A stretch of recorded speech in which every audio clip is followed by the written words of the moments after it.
These are the first pictures of the scene. The airstrike at Baghdad International Airport this evening left at least 7 people dead, but the top target, Iranian Major General Qasem Soleimani, head of the elite Quds force.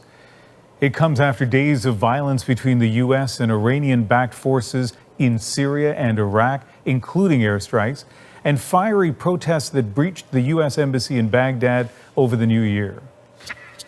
The killing could escalate those tensions. The U.S. had branded Soleimani a thug and a terrorist, considered the architect of Iran's seamless blend of official state power with militias, including in Iraq, where they're influential. When his militias helped U.S. and Iraqi forces against ISIS, Soleimani was spotted commanding those forces on the ground. His death could be seen as a direct attack on Iran's leadership and provoke a dangerous response. The Iranian Revolutionary Guard tonight saying he was, quote, martyred. Well, Paul Hunter is tracking the breaking reaction to this story from Washington for us tonight. And Paul, any warning that this was coming? No. In fact, there is already reporting that some in the White House were so caught by surprise on this that they're underlining a killing of this magnitude was not even seriously considered. One U.S. official is quoted as saying, "I can't believe it. This is a senior figure in the Iranian military, a general who the U.S. believes is responsible for multiple attacks on U.S. troops and facilities worldwide." Bottom line, this is a big deal. If tensions between the U.S. and Iran were high after those strikes a few days ago, those tensions are now ratcheted. And let's talk more about the timing. Why now, Paul? Well, the Pentagon believes Soleimani was behind the assault that killed the American contractor that led to those U.S. strikes in Syria and Iraq. The U.S. also believes Soleimani okayed the attacks on the U.S. Embassy in Baghdad that we've been watching all week. And the Pentagon said tonight Soleimani had been actively planning more attacks on Americans and that this was to prevent that. It's also worth noting that on New Year's Eve, Donald Trump threatened Iran in a tweet, and that in turn, Iran then seemed to taunt Trump, saying, quote, "You can't do anything." And now this, which the Pentagon says was indeed at the direction of Trump. Also tonight, the first reaction from Iran, a tweet from its foreign minister calling the strike rogue adventurism and an extremely dangerous and foolish escalation. The world, Ian, now awaits what Iran will do in response. And Paul, nice to have you watching this for us tonight. Paul Hunter in Washington. The U.S. president normally quick to add his take to events. His tweet tonight had no words, just this, the American flag. And we will continue to track reaction to this breaking story through the hour. Boston. Kaveh Afrasiabi is a political scientist and author of the book Trump and Iran: From Containment to Confrontation. In our Washington studio is Barbara Slavin, the director of the Future of Iran Initiative at the Atlantic Council. Also with us is Abbas Khadim, the director of the Iraq Initiative, also at the Atlantic Council. And from Pennsylvania, the co-founder and leader of the U.S. Tea Party movement, Michael Johns. Welcome to you all. Thank you. Kaveh, let me begin with you. Many see this as the most significant escalation since the 1979 hostage crisis. Is this, in fact, a game changer? I certainly think so. President Trump, his hands are stained with the blood of 10 martyrs, 5 from Iran, 5 from Iraq, may resort to any shenanigan trying to justify his unilateral act of war against Iran. But that's not going to wash with anyone, particularly with millions of Iranians who throughout Iran are now mourning the loss of their national hero, who was a selfless, dedicated, humble soldier for the cause of the nation for the past 40 years. And this crime, this unprovoked crime by the United States will not go unpunished, and the Iranians have vowed to retaliate, and they will do so at the time and place of their own choosing. And this is what President Trump has provoked, and now, you know, he will wait for the blowback. And that will be coming before too long, I assure you of that, because I know the spirit of the Iranian people, and there's a preamble in the Islamic constitution that talks about the sapling soul of the revolution that is nurtured by the blood of martyrs. All right, Kaveh, And let me no more precious martyr than General Soleimani, who was murdered in cold blood in the hands of the Americans. Barbara, no doubt in the West that Soleimani was not exactly an angel. This is a bad person. He's responsible for the deaths of thousands of people, Americans, Syrians, Iraqis, as well as Iranians. You wrote an op-ed in the New York Times. You said, yes, he's the bad guy, but that's not the point. Revenge is not a strategy. Explain that to us. Yeah, I mean, we can go back to history. Excuse me, I find that so offensive. Excuse me, that you're supposed to be neutral. It's Barbara's turn. We will come back to you. You belittle a national hero like that. I'm going to walk out of your goddamn program. Excuse me. It's offensive to the Iranians that you belittle a national hero like this. This is something that is widely believed in the West, that he is responsible for thousands of deaths. And that glamorous journalist has broadcast that to the world as well. This is shameful. Can we continue our discussion so you can actually chime in some more, or are you going to walk off the set and be disrespectful to our guests sitting in the studio? Barbara, yes, go ahead and respond. Look, actually what I was about to say was that the United States turned Qasem Soleimani into an enemy in 2003 in Iraq. In fact, the Quds Force helped the United States overthrow the Taliban after the September 11 attacks. But the fact remains that the Quds Force has supported a number of groups that, as you say, have killed over 600 American troops in Iraq, have killed thousands of people in Syria and in other places. So he's was definitely a controversial figure. However, revenge, as I wrote, is not a strategy, which means that I don't think the Trump administration considered the consequences of this action for U.S. national interests, for the interests of U.S. allies in the region. Iran will retaliate, and it will pick a place and a time of its choosing. And more disturbing, and my colleague Abbas will talk about this, the United States has put Iraq in a completely untenable position where it cannot have 5,000 U.S. troops remaining there. The other factor that I think we have to consider is what this means for what was left of the nuclear agreement, the JCPOA. Many of us have been trying to salvage it in hopes that another American president might return to it. I don't see how Iran remains in compliance, and I'm bracing myself for some very aggressive Iranian actions on the nuclear front as well. So the world is not safer, despite what Mike Pompeo says. Everything is much, much worse than it was before the United States quit the Iran nuclear deal. Well, let's take a listen to what U.S. Secretary of State Mike Pompeo had to say. He basically saying Soleimani was actively plotting in the region. He said the risk of doing nothing was enormous. Let's listen. I can't talk too much about the nature of the threats, but the American people should know that President Trump's decision to remove Qasem Soleimani from the battlefield saved American lives. There's no doubt about that. He was actively plotting in the region to take actions, a big action as he described it, that would have put dozens, if not hundreds of American lives at risk. We know it was imminent. This was an intelligence-based assessment that drove our decision-making process. Michael Johns, let me come to you. Where is the evidence? Well, I mean, let's start with the fact that under UN sanctions, Soleimani was not to have even been in Iraq, so he was there in violation of international law.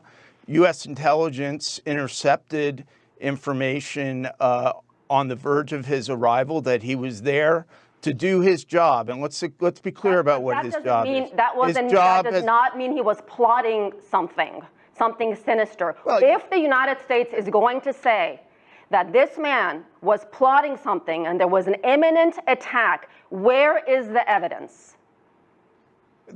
Well, let me just say this. The evidence exists in the hands of the U.S. government. It's not the obligation or responsibility of the U.S. government to reveal those means or methods. But what does this man do? Soleimani has been, since his emergence in Iran, primary force of global terrorism throughout the world, not just in Iraq, where he was responsible for the killing of hundreds of Americans, but in Lebanon, in Yemen, in Syria, where he was responsible for hundreds of thousands of deaths, and in repeated attacks against the state of Israel. He has been, throughout his entire existence, an anti-American terrorist focused exclusively on the killing of American and the undermining of American interests. And let me just say this. Last time I appeared with you guys on Iran issue, I believe there was a professor from the University of Tehran, Mohammad Marandi, as I recall,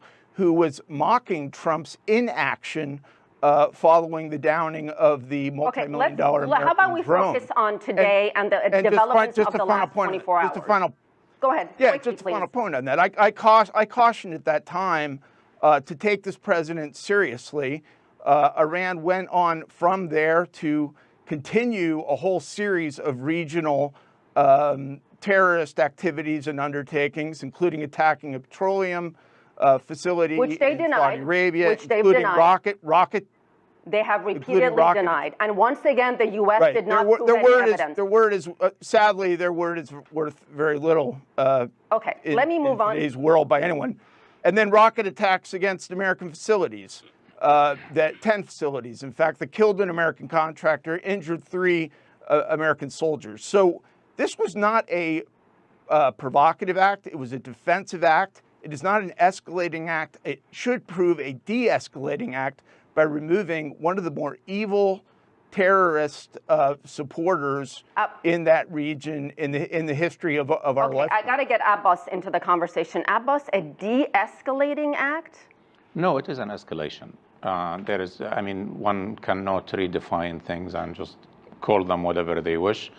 It is an escalation because this act has been probably the most significant and consequential action that took place in Iraq after the 2003 invasion and regime change, and after ISIS taking over of Mosul. Iraq has not witnessed such a consequential act.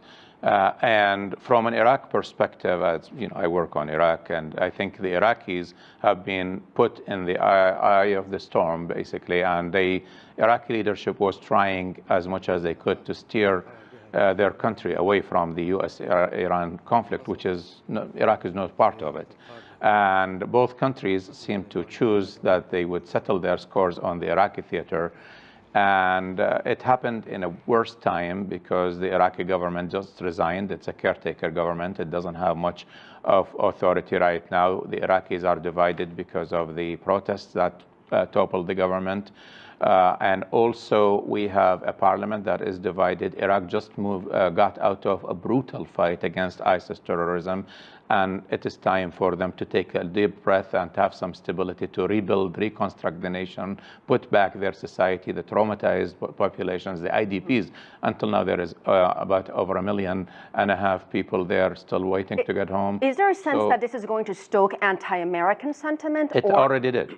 It already did, because basically, see, the United States presence in Iraq has never been popular, even though as a person, and also many people, including the Iraqi government and Iraqi strategists, think that it is important for Iraq to have a very strong relation with the United States. The U.S. military presence has been very helpful in the defeat of ISIS, also training the Iraqis. Iraq is purchaser of American weapons.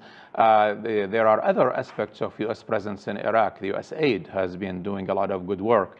All of that will be out of the window. The U.S. Embassy in Baghdad just asked all American citizens to immediately leave Iraq. And my prediction is that for the next year, there is nowhere in Iraq that would be safe for any American. Of course, all of the contracts, these $53 billion for Exxon, the $14 billion for GE, this is all basically out of the window. There is no way any American business is going to operate in Iraq. And as Barbara just mentioned, the future of the presence of the 5,000 plus troops in Iraq are going to be decided very soon, because again, this government, especially Adel Abdel Mahdi, who felt betrayed really just 2 days ago, he staked his reputation and personally intervened to get the protesters and the vandals out of the U.S. Embassy vicinity, and guaranteed them that he would take things politically. And then just lo and behold, just after that attack that happened in Anbar just before the New Year's Eve that he was not put, or told about, now we get this immediately, and he looks absolutely terrible. And I should say Iraq's leadership has called what the Americans did a massive violation of their sovereignty. Kaveh, I'm glad you decided to stay. What kind apologize. That's okay. What kind of response is predictable from Iran, or what kind of response can we expect from the Iranians? Would it come in a military form? Would it be in some kind of a cyber attack form? Or what are you thinking? And how much is that going to escalate the situation even more? Asya, before I address that question, let me just very quickly say that one of the reasons Soleimani is much revered in Iran is that he is regarded as a bulwark against terrorism, particularly against Daesh terrorism in Iraq and Syria. And I think in the beginning of my introduction, should know that. I did say he is considered a national hero in Iran. I said that. Okay, but I'm saying that his role beyond Iran, if it wasn't because of Soleimani, ISIS would be in Damascus today. ISIS would be in Kirkuk and Baghdad today. And if you look at the statement from the Russian Defense Ministry, they refer to him as a very effective counterterrorism leader that should be appreciated. And yet you have these people in Washington and so on, from the so-called think tanks that try to smear him, and at the same time saying that, although he was such an evil, killing him was not such a good idea. They can't have their cake and eat it too. They distort the nature of Soleimani's very critical contributions to the cause of anti-terrorism in the region, and they depict him as a terrorist when he was not. He collaborated with the Americans and the Iraqi militias when they were fighting ISIS in Mosul. Actually, Kaveh makes a very good point here, because Soleimani, you can say whatever you want about him and what he's done in terms of crimes and murders that the West says he's behind, but this man and his Quds forces were instrumental in the fight against ISIS. So, Michael Johns, would you at least agree on that? And also Taliban in Afghanistan. Okay, Michael Johns, please. Iran has had an interest, obviously, in expanding its influence in Iraq, and so there was an interest in their focus on eliminating ISIS influence. But the history of this man is recognized by the United Nations, by the EU, as designated terrorist by the United States, has been one of absolute atrocities and vast crimes across that region. That's in dispute. You can say he was a hero of Iran. What you really say is he was a hero of the Iranian government, despised by the Iranian people. That is not what that means. Okay, well, if you're saying that the man who talking about, get your facts straight, sir. I'm getting. Let me give you the facts, sir. The people of Iran have had it with the subjugation, the atrocities, the killings, the vast human rights violations. This has emerged as one of the most repressive regimes in the country. Are you talking about Saudi Arabia? At least they have elections in Iraq. The response can't be to continually change the subject. Soleimani oversaw vast amounts of that domestic suppression in addition to the work that he did in supporting terrorism throughout the region. This man was no hero to the people of Iran. He is enemy number one to the vast majority of the people of Iran. Well, guess what? Even you might be of the same mouthpieces who said that about Che Guevara and Nelson Mandela and General Gia. We have other people in the that's what studio. you are, sir. You're an American imperialist mouthpiece who downgrades revolutionary leaders like Che Guevara, Gia, Kaveh and Michael, let me move on. Let me move on here. I want to get international reaction. Benjamin Netanyahu, Israeli Prime Minister, applauded this move. The French were one of the first to respond after the attack, basically saying we're waking up to a much more dangerous world. China is calling for restraint. Let's play a soundbite from China's foreign ministry. China has always opposed the use of force in international relations. We advocate that all sides should earnestly respect the goals and principles of the Charter of the United Nations and the basic norms of international relations. Iraq's sovereignty, independence and territorial integrity should be respected. The stability and peace in the Middle East Gulf region should be maintained. Barbara and Abbas, this question is for you. What does the international community need to do? Countries like China, countries like Russia, what do they need to do to defuse this crisis? And is there still any chance left for diplomacy? Abbas, quickly, please. There is always room for diplomacy. I mean, that's what's so great about diplomats is that, people just screw up all over and then the diplomats go there and do their best to fix what they have done and pick up the pieces. But I am afraid that, it depends on what you are talking about here. Can diplomats put back the U.S.-Iraqi relations, which is my main concern on a daily basis? The answer is negative. No, they will not be able to do that. The U.S. has bombed its interests in Iraq for the next few years to come, if not permanently. Can the diplomats maybe go and do some damage to, mitigate the problems between Iran and the United States? Possible, but it takes a lot of hard work. And I think we need mediators right now, not diplomats. I think U.S. diplomats cannot do anything. Iranian diplomats cannot do anything. We need a mediator who is credible. Who would credible. be a good mediator? That's the problem, because we screwed up all of our mediators. Pulling out of the Iran deal angered all of the Europeans who put their names on the deal, and then we just said, sorry, we are out, and we left them in the cold. And who is going to really go there and guarantee? That's what a mediator would do, guarantee the future actions of President Trump and his administration. Nobody will. And if they do, can they deliver?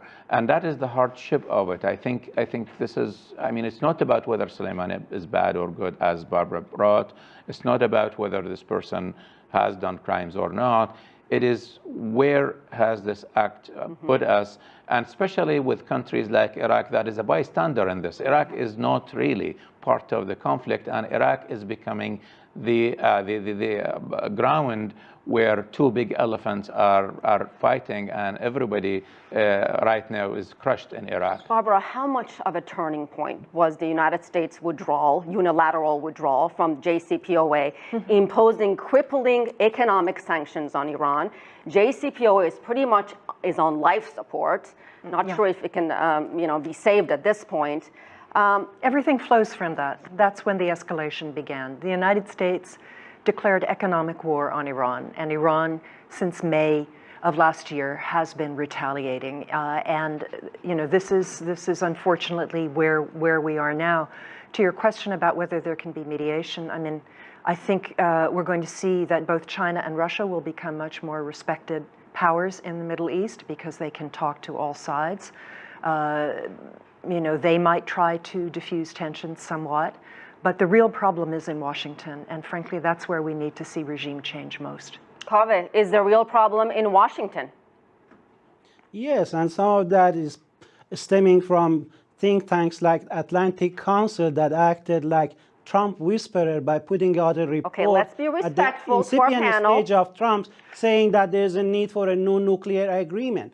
I find that so hypocritical that they can sit there with a straight face and talk about lamenting the Barbara is shaking her head. I don't know what you're talking about, Kaveh, but really? I can say for go sure. Back and read the Atlantic reports on the need for a new nuclear agreement. Yeah, well, right now I would settle for no war between the U.S. and Iran.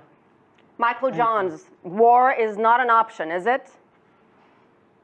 Yeah, no one wants war. I think it's important to reiterate, as the president said today, that the United States does not seek war with Iran. The United States does not seek regime change with Iran. But if it is Iran's decision and choice to threaten U.S. lives and U.S. interests throughout that region, it's going to be met with force. And to say that doing that escalates the situation dismisses the entire last several years of Iran gradually escalating this situation. And you can look back specifically at the downing of the drone when the president consciously did nothing and was mocked by Iran for doing nothing. We were running out of time. Let me just finish. Go ahead, quickly, They please. have not respected American restraint. They have mocked it and escalated it. And yesterday it was met with a very decisive step that has weakened Iran as a terrorist nation. And that's Iran has complied by the terms of the JCPOA. And the only time they exceeded and went outside that agreement is when the United States started withdrawing from this landmark accord, which, by the way, the Europeans, the Chinese, the Russians still support. Yeah, well, just to give you a response on that. Number one, that is not a verifiable agreement. That's one of the reasons it was a prime 2016. It was a prime 2016 campaign issue. The American people supported President Trump, whose primary foreign policy plank was getting out of that agreement. You haven't even bothered to read the agreement. Nor did, if I could just finish, please. Did the death to the American chance never stopped. The support for Hamas and Hezbollah never stopped from the Iran agreement. Iran was empowered by Barbara it. And gentlemen, thank you so much. We have run out of time. Thank you all. Kaveh Afrasiabi, Barbara Slavin, Abbas Kadim, and Michael Johns. A lively discussion. Thank you all. That's it for this edition of The Heat. I'm Asiye Namdar in Washington. Thanks for watching.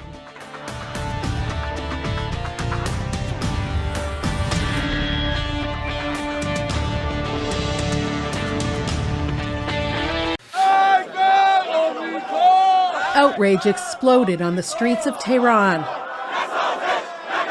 Death to the U.S., they shout. All of their leaders should be killed too, this protester says. General Qasem Soleimani was a leader of towering stature in Iran, powerful, respected, and feared, considered second only to Supreme Leader Ayatollah Ali Khamenei, who today met personally with Soleimani's widow, vowing harsh retaliation for his death. It was a message repeated across Iran. We will take revenge so harsh, says this cleric, their bright day will turn into a dark night. General Soleimani's influence reached far beyond Iran as the head of an elite arm of the Revolutionary Guard. A power that didn't always sit well where he wielded it, so some celebrated his death. We have not wanted Iran's influence in Iraq from the beginning, she says. The U.S. considered Soleimani personally responsible for attacks on their forces in the region for some 20 years. The army he led was designated a foreign terror organization by the U.S. Things are going to get much uglier in the next few days and the next few weeks, regardless of what you think of Iran and General Soleimani. And there is much blood on his hand. But this is the attack on the nerve center. In recent days, tensions between the U.S. and Iran had escalated over militant activities in Iraq. Now, martyring the hero of Iranian hardliners may spiral the proxy war between Iran and the U.S. out of control. One Islamic Guard commander warned the Americans should prepare themselves. Because of their crimes, he says, there is no peace anywhere. Carolyn Dunn, CBC News, London. The targeted U.S. airstrikes in Iraq that killed a top Iranian commander is sparking concern all around the world and right here in Toronto, where there's mixed reactions amongst members of the Iranian community today. Some are gathering inside Melaswin Square to celebrate the death of Qasem Soleimani. Members of the Iran Democratic Association of Canada let it be known today that General Qasem Soleimani wasn't a good man. They are terrorists, they must go! Calling him a dangerous leader that is responsible for the death of many and ruling Iran with fear. If you are aware of the history of such a vicious, cruel man, you would know and you would feel real comfortable today that today we are in a better and safer world. There are over 150,000 Iranians living here, according to recent data by Statistics Canada. Near Yonge and Steeles, also known as the city's Little Persia, some describe an evil dictator. Fear simmers. What will these killings trigger, and who will bear the brunt of it all? I'm nervous about that because I don't know what's going to happen, in the next, month or in the next year. I'm so worried about the people that live in Iran. Do you have family in Iran? Yeah. Relatives, family, and the economic is going to be very, very bad. This woman agrees she didn't want to be identified out of fear of being recognized back home. We were worried about what's the outcome of these things. How is going to be a reaction of the Islamic Republic of Iran? The nervousness is justified at any level. According to this University of Ottawa professor, who is also a former Canadian diplomat with postings in Iran, politicians, including here at home, should acknowledge that this was, quote, the assassination of an official of a foreign government. You have to be very careful in not confusing the assassination of Soleimani and that of Osama bin Laden or al-Baghdadi. There is no question that there's been a lot of victims of Soleimani. The impacts to Canada isn't known just yet, according to the professor. But he says in addition to military retaliation, it's possible that Tehran will turn to cyber attacks. He also expects fewer Canadians to travel to Iran, saying someone with dual citizenship might possibly find themselves detained. Regime change in Iran by the people of Iran. Faiza Amin, City News.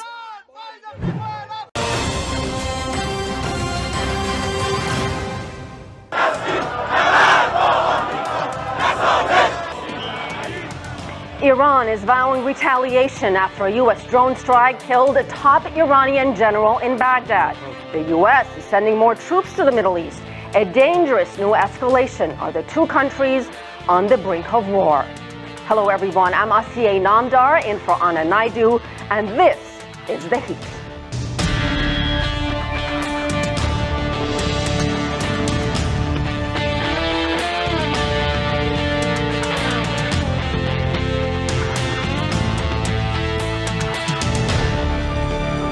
The United States has announced it's sending 3,000 additional troops to the Middle East after Iran vowed to avenge the killing of its top general, Qasem Soleimani. Soleimani, the leader of the IRGC elite Quds Force, was killed by a drone strike near Baghdad airport. In the West, considered a ruthless killer, causing thousands of deaths. In Iran, a national hero, now a martyr. For more, let's turn to CGTN's White House correspondent Nathan King. Nathan, a lot of people did not see this coming. What is the latest? Yeah, absolutely. I think you're right. And the U.S. officials, including the U.S. president himself, have spent the day sort of justifying this seeming escalation against Iran. You know, the U.S. president has always said he doesn't want war with Iran ever since he pulled out of the Iran nuclear deal. But they did that. They opposed sanctions. They supported protests in the country. And now this targeting of Soleimani, who, as you know, Asia, is not just a general, a revered figure in Iran without parallel here in the U.S. But the U.S. president is saying the same thing, that they do not want war with Iran. Let's take a listen.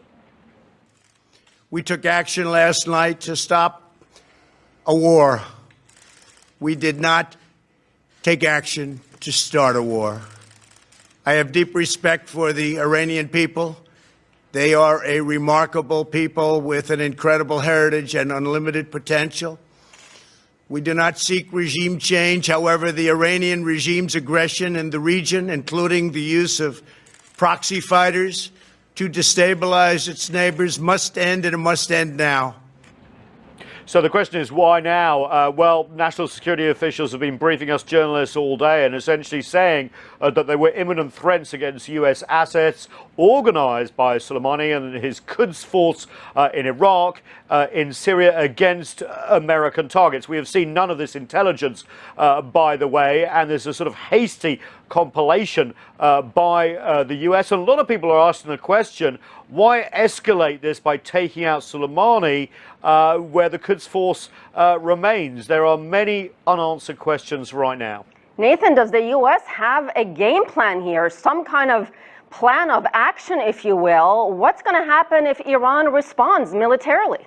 Well, this is a very good question. And, you know, Secretary of State Mike Pompeo has said to many foreign leaders on the phone, look, we escalated to de-escalate, essentially, to stop Iran doing what it's been doing at a sort of low level against our interests in Iraq, in Syria. But to many, this is a disproportionate response.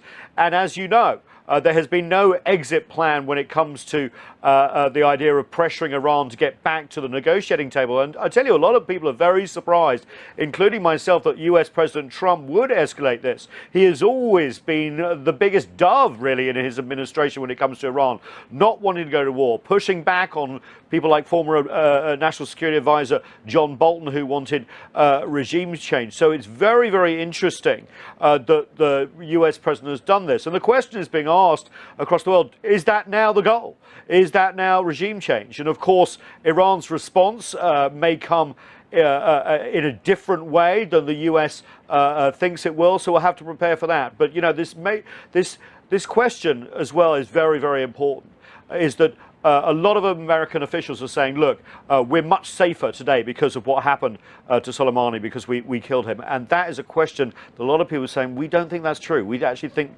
everything's got a lot more dangerous. We caught him and we stopped him, and it's a good thing for the world. He was traveling the region when he landed in Baghdad. The travels before that put him in places all around the region which were aimed solely at building out what they were referring to as the big attack. They were aiming to take down significant amounts of Americans that would have undoubtedly killed locals too, Iraqis, Lebanese, Syrians perhaps, people all throughout the region. This was an attack that would have been at some scale. We can't talk much about the details, but suffice it to say the American people can know that the decision that President Trump made to take Qasem Soleimani down saved American lives. I spent the last day and a half, 2 days, talking to partners in the region, sharing with them what we were doing, why we were doing it, seeking their assistance. They've all been fantastic. And then talking to our partners in other places that haven't been quite as good. Frankly, the Europeans haven't been as helpful as I wish that they could be. The Brits, the French, the Germans all need to understand that what we did, what the Americans did, saved lives in Europe as well. Qasem Soleimani led, and his IRGC led, assassination campaigns in Europe. This was a good thing for the entire world. Bernie Sanders, a big critic of the move on the part of the president today, but so was Republican Kentucky Senator Rand Paul, saying he's concerned that this will lead to an escalation in this conflict. He joins us now by phone. Senator, you were saying that U.S. soldiers deserve better than an undeclared war with Iran. Do you think that's what we're looking at here? I think the problem is that there is an open question whether or not attacks from Iran are more or less likely. You can say that Soleimani was plotting to attack the U.S. May well be true, but with his death, do you think it's more or less likely that Iran and their militias and their proxies will attack the U.S.? I would argue that it's much more likely. And I think as you have an escalation, if they were to kill U.S. soldiers, there will be another response from us, which will be a further escalation. I think without a declaration of war, without Congress and the American people behind it, what you get is a messy mission. You get a mission of escalating intermittent violence, but it really has no purpose or plan, and the country hasn't been told to be united. The president said he didn't want perpetual war in the Middle East, but he's adding more and more troops. If you don't want perpetual war, you don't keep sending more targets over there. That does sound a lot like Senator Bernie Sanders. Also, presidential candidate Tulsi Gabbard, senator, has said that the president has violated the Constitution by declaring an act of war against Iran. Do you agree with that? Well, here's the question. If you can say that assassination, which is an act of violence, is not an act of war, what happens when Iran, unfortunately responds and kills some of our soldiers? Will that be an act of war, and will a state of war exist? In the past, when presidents have sent missives to the Congress saying that war exists, they don't ask to declare war. They usually typically write a letter to Congress saying a state of war exists. So I think that may be what happens. If the response to this is an excessive and unfortunate attack on U.S. soldiers, I think a state of war will exist. And so I don't think you can do an assassination with it like this and not think or at least believe that one of the unintended consequences will be war with Iran. So that's why we in the Constitution didn't allow one person to make these decisions. Assassination or however you get involved in war, any of these things were to be done only with the will of Congress as the will of people. And so this was something we adhered to fairly strictly for 150 or more years, and then the last 50 to 100 years we haven't done so well. You know, your colleague, Senator Marco Rubio of Florida, sir, had said that Soleimani was indeed plotting a coup in Iraq, that this was not an assassination, that he was in Iraq in violation of the UN Security Council travel ban, and that his plot was to kill American soldiers. So we had to take him out. What do you say? You know, I think that there is evidence that IEDs were planted during the Iraq War that did kill Americans and that they came from Iran. Does Soleimani bear responsibility for that? I would say that there is evidence of that. His planning of attacks now, they've been talking about this for years. He's the one that orchestrates and does direct the different militias and all the different proxy wars throughout the Middle East, so I don't doubt that. But the question is, will there be more or less of these attacks? So what happens with his death is we're sending thousands of more troops, which are thousands of more targets for them to shoot at. And I think that it's hard to imagine that the Iranians are going to shrink now and say, oh, you killed our leading general who's been a leader in our country for 20 years, and we're going to do nothing. I also think with the death of Soleimani, you have the death of diplomacy. I don't think there's any chance that Iran will speak to us again on diplomacy. And this is a long way away from where we were after the nuclear deal was signed under President Obama. I wasn't a fan of the details of the deal, but I was a fan of diplomacy, the same way I've been a fan of the president talking to the government of North Korea, even though we haven't been successful yet. I do think that all talk is gone now. You can't kill a general of a major general of another country and expect that they're going to sit down at the table and discuss with you. There's just no scenario that I see that happening now. So this but is even since the signing of that deal, Senator, I mean, Soleimani was instrumental in attacks on American soldiers, post even the signing. So what would we have saved if we didn't take him out? What has really changed? Is it your view that this just heightens the possibility of another attack, an escalation of soldiers in the region? What's your biggest fear now? I think that there will be an escalation, that there will be a war with Iran. I think that as we look at this, it's very hard to see diplomacy going forward in any form or fashion. And really, there hadn't been direct fighting between the Iranian militias and us for the most part. And it's a very messy situation over there, but people tend to want to ignore that actually the Iranian militias, for all their harm, and they have attacked Americans during the Iraq War, in the recent year or so, they've actually been concerned with the same concern we have, and that's been ISIS, Sunni extremists. Well, have you talked to the president about this, Senator? Any conversations post this attack?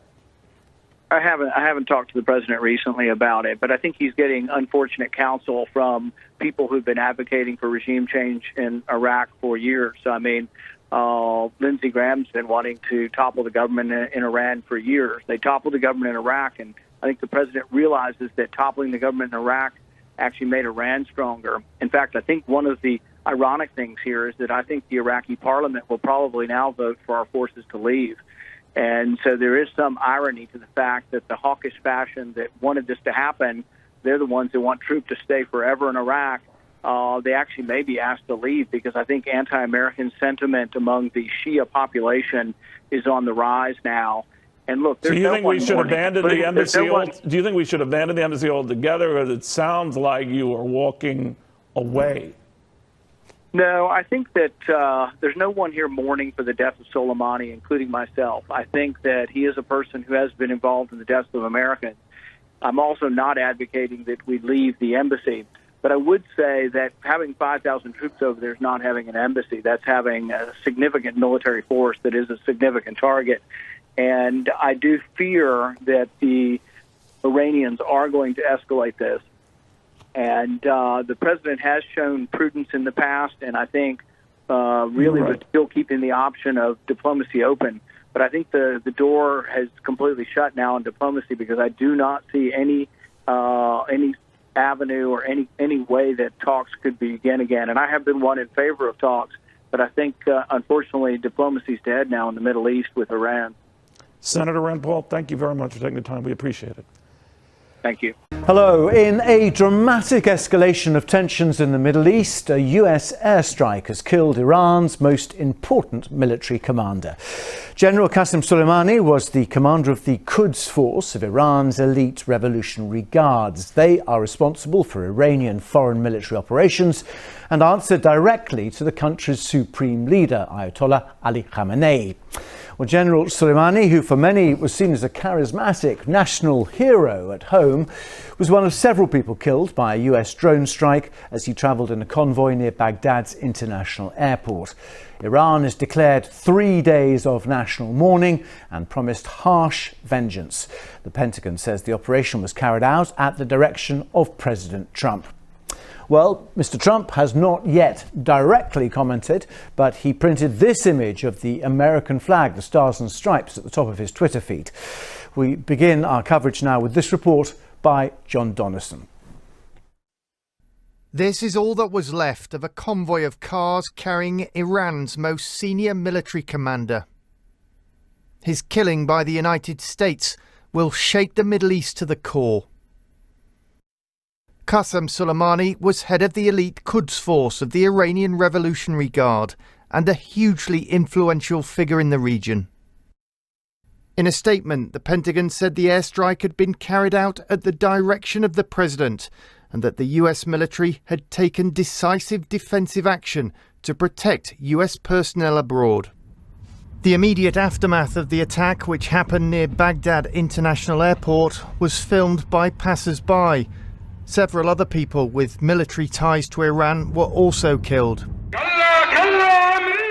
It comes in a week where simmering tensions between Iran and the US have boiled over. The American embassy in Baghdad has been under siege as pro-Iranian militiamen and demonstrators tried to breach its walls, angry at US airstrikes in the region. And yesterday, the US Defense Secretary hinted America might take further action against Iran. I think it's important at this point in time to not make this a United States versus Iran issue. It's really Iran versus the world.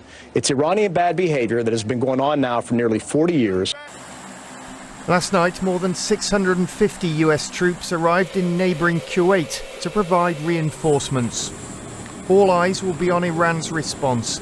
In a region already riven with conflict, some will fear this could mean another war in the Middle East. John Donnison, BBC News. Well, let's speak to our chief international correspondent, Lise Doucette, who joins us from Kabul now. Lise, it's difficult to overstate the significance, potentially, of this killing. Yes, and for now it is a war of words, with Iranian officials making it clear that this is an act of war in their view. The supreme leader Ayatollah Khamenei and both the defense minister have vowed there would be a crushing response, severe retaliation. For now, Iran's focus is there's 3 days of public mourning. They've had a top-level security meeting, and they will want to organize a massive public funeral for Qasem Soleimani to send a message to Iran and to the world that this was an act which carried huge consequences for the United States in the region and beyond. A charismatic man at home, a national hero. Just explain how important he was within the hierarchy of Iranian leadership.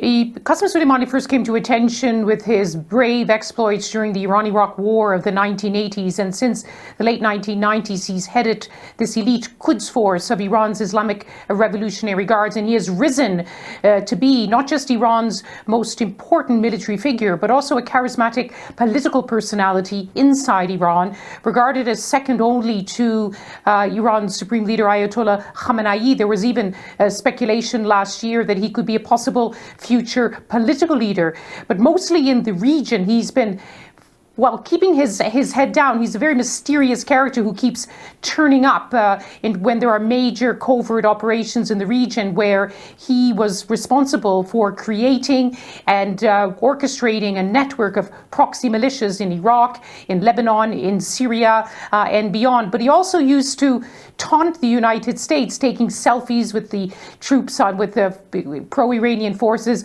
on front lines, sending barbs on social media directly to Donald Trump. The United States over the years has repeatedly considered taking on Qasem Soleimani with a targeted killing, but one president after another decided it would just be a step too far with too much consequences, would be seen as a provocation. We're waiting to see now what was the decision-making process which led President Trump to take an act which seems to go against everything he has said all through 2019, saying he didn't want a war with Iran, that while tensions were escalating, he wanted to end what he called the endless wars for the United States. And now he has unleashed a new dangerous chapter. Iran will certainly retaliate. How, when, and where it still remains to be seen, but it will be at a moment of its choosing, and to send a very strong message to the United States. And the catalyst for this might well have been perhaps the attack on the US embassy in Iraq. But worth pointing out, at least, that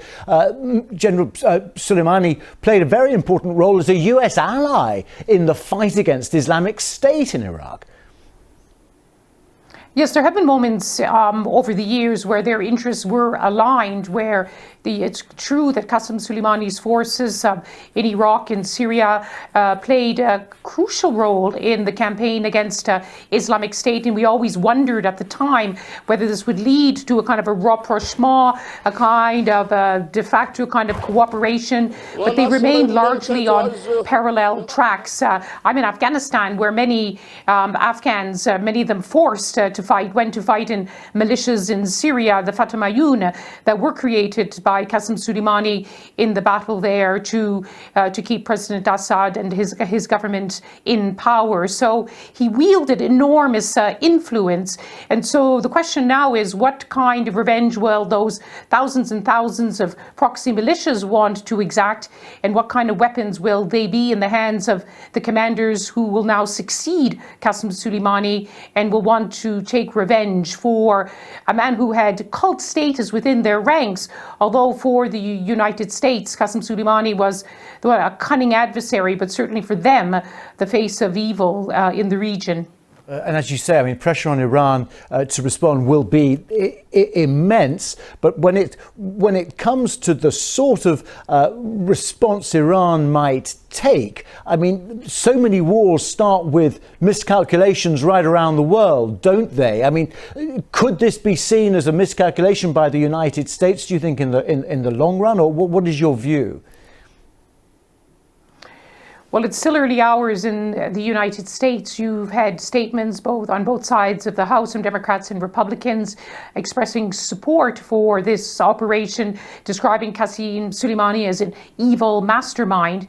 But questions are also being asked about who took the decision, what was the decision-making process, does the United States now have the capacity to deal with this kind of crisis, enormous crisis, after what has been months under the Trump administration of hollowing out the State Department, the National Security Council, the kind of usual decision-making process which will be marshaled at a time of crisis like this. And President Trump simply does not have that same kind of apparatus, and certainly in other capitals too, in Britain, in Canada, in Germany, who also have forces on the ground. They'll be asking who took this decision, what was the reasoning, and what preparations for the expected retaliation. Just very last, Dominic Raab, the British Foreign Secretary, has now called for de-escalation. Okay, all right, Lisa Settin-Cowell, thank you very much.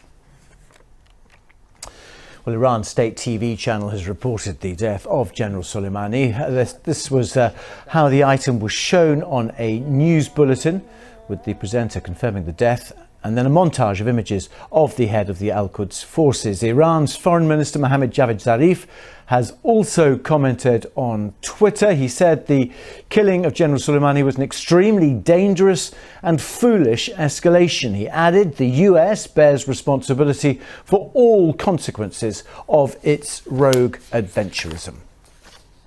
While the killing of General Soleimani has put a direct strain on relations between the US and Iran, there has also been reaction from Iraq, where the US military strike took place.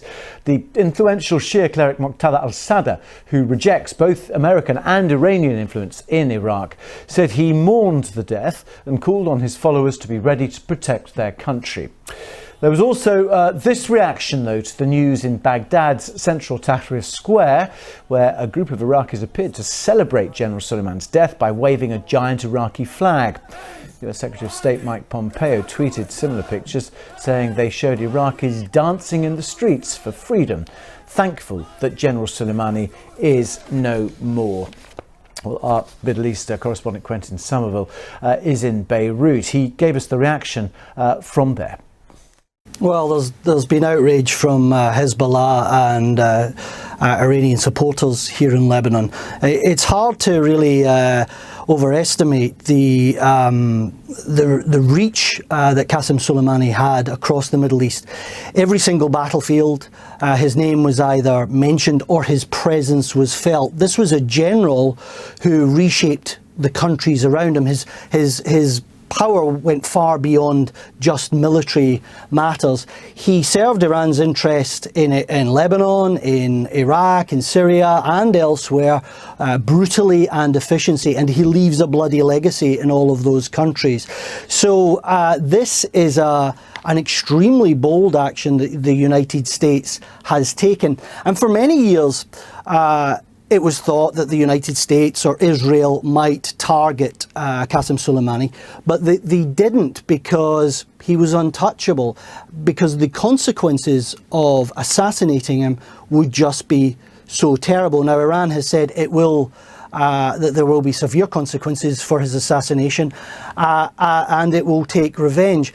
And America, of course, is saying that all Americans should now leave Iraq, but the power of Iran to hit back against this attack against them extends far beyond Iraq. US interests and its allies, Britain and others, will be at more risk now, not just in the Middle East, but across the world. Iranian proxies, whether they're in Iraq or whether they're in Iran or whether they're here in Lebanon, have been pretty busy in the past few years.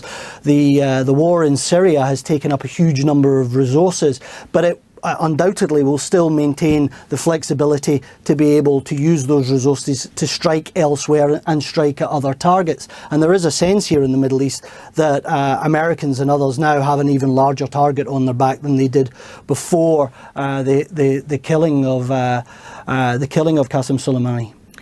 Quentin Somerville reporting there from Beirut. President Trump has said he will impose harsh sanctions on Iraq if the government there tries to make US forces leave the country. The Iraqi parliament called for foreign troops to leave the country. The US president has told reporters, "We have a very extraordinarily expensive air base that's there. It cost billions of dollars to build. We're not leaving unless they pay us back for it." In neighbouring Iran, meanwhile, mourners have packed the streets of the capital Tehran as the body of the senior Iranian military commander was returned. Iran's supreme leader Ayatollah Khamenei led prayers and at one point was seen weeping. Tensions between the United States and Iran have escalated dramatically after President Trump ordered the killing of Qasem Soleimani. He was killed by a US drone strike as he travelled in a convoy in Iraq near Baghdad's international airport. Iran has declared 3 days of mourning and has threatened severe revenge for the killing. Previously, President Trump has defended his actions on Twitter, saying the general was plotting to kill many more Americans and was responsible for the deaths of millions of people. The Secretary General of the United Nations says leaders need to exercise maximum restraint. Last night, Boris Johnson, Angela Merkel and Emmanuel Macron issued a joint statement. They are all calling on all parties to exercise utmost restraint and responsibility and say the current cycle of violence in Iraq must be stopped. The statement continues, "We stand ready to continue our engagement with all sides in order to try to diffuse tensions and restore stability to the region." It comes as Iran announced it will no longer abide by the restrictions of the 2015 nuclear deal.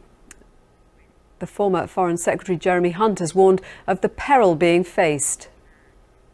What we have at the moment is a very dangerous tinderbox situation because both sides are fundamentally underestimating the strength and resolve on the other side. The Iranians have thought for some time that America just wants to get out of the Middle East and is not really committed long term to the region, and they can get away with their proxy wars. But the Americans too have been predicting for a long time that Iran will come to its knees because of economic pressure, and the regime has held out, and that is the real danger that we face at the moment, that risk of unintended consequences, because neither side wants a war. I don't think there will be a war, but both sides will feel the need to retaliate when they're attacked. The former Foreign Secretary Lina Sinjab is our correspondent in Beirut. Hundreds of thousands took to the streets over the past few days and today, and will continue for final burial of Qasem Soleimani in his hometown in Kerman. We've seen also today the Supreme Leader Ali Khamenei leading the prayers and weeping over the body of Qasem Soleimani. This is a man of power. This is a man of icon and a leader who is seen by the Shia community in Iran and across the region as an icon who defended their own interest. He's someone who shaped the politics and the presence and influence of Iran across the region. This is time of mourning and grief, but also of anger against American administration who conducted this assassination, but also probably a time of reflection and thinking ahead of how to respond to regain their pride and reinforce their presence and power in the region. Lina Sinjab reporting. I'm going to speak in a moment to Professor Fawaz Gerges, who's a Middle East expert at the London School of Economics, joining us live from Kuwait. Let's also take a look at the pictures coming in from Iran of that funeral procession as we speak. Thousands and thousands of people out on the streets of Tehran. The funeral takes place today, and then the remains of the General Qasem Soleimani will go to Qom, one of the centres of Shia Islam, tomorrow for a ceremony ahead of a burial in his hometown of Kerman. Well, Fawaz Gerges, thank you very much for joining us.